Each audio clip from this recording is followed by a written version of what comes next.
Okay, so onto the situation in Syria. Well, the situation in Syria has just gone from bad to worse. I mean, weeks ago it was reported that 70,000 people had been killed, and now the death toll stands at 93,000, even though some people are saying that this is an underestimation.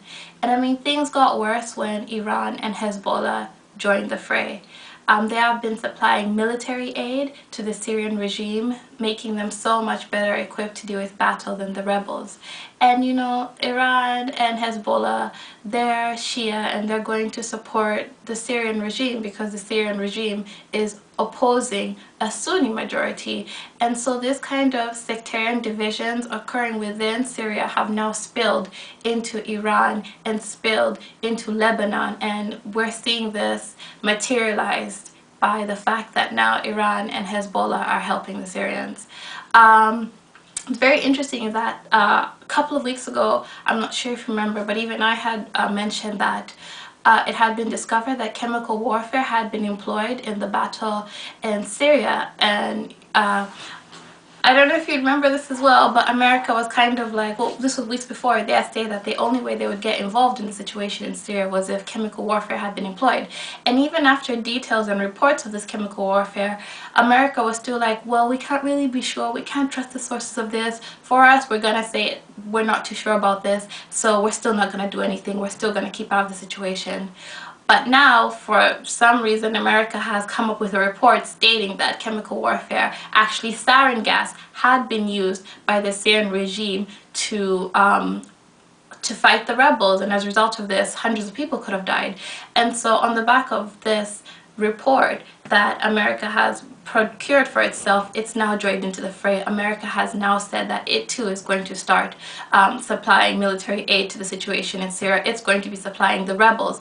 And you know, I feel like this is only coming because America has realized that Iran and Hezbollah, their influence in that region of the Middle East has been amplified due to their participation in the situation in Syria. Just days ago, the Syrian regime had been able to take over a very, very strategic city by the name of Qasir, and it was able to pretty much wipe out the rebels with not too much drama. It wasn't too much effort. It was fairly straightforward for the regime to do this. And this kind of signal to America, like, what? The regime isn't going down? They're back on the up? They're back on the up because Iran and Hezbollah is helping?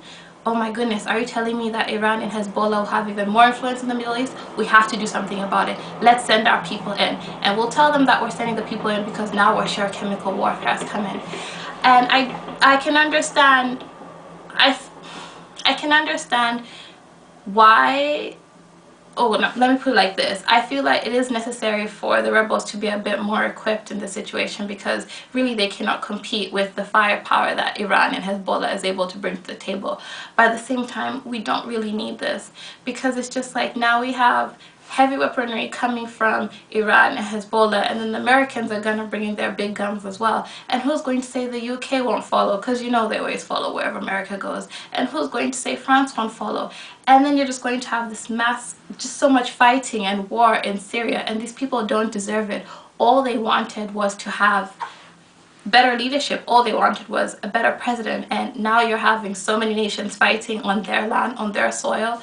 I don't think it should have come to this. I think this is just disgusting. I feel like these people, well, a lot of the people involved in this are using the situation in Syria as kind of like a playground to show off who's the best, who can be the biggest bully.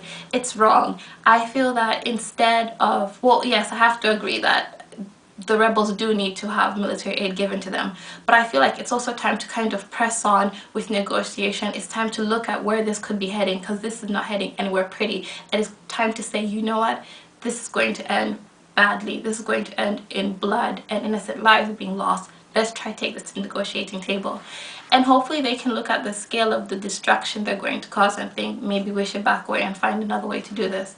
That's hopeful, but I don't see it happening. But anyway, let's just keep ourselves focused and keep our eyes and our ears on the situation to find out where this is gonna go. And you know, tell your friends about it and support anything you see on social media that is supporting the cause of the Syrian people. Alright, well, thank you for listening, and I'll see you next week. Bye.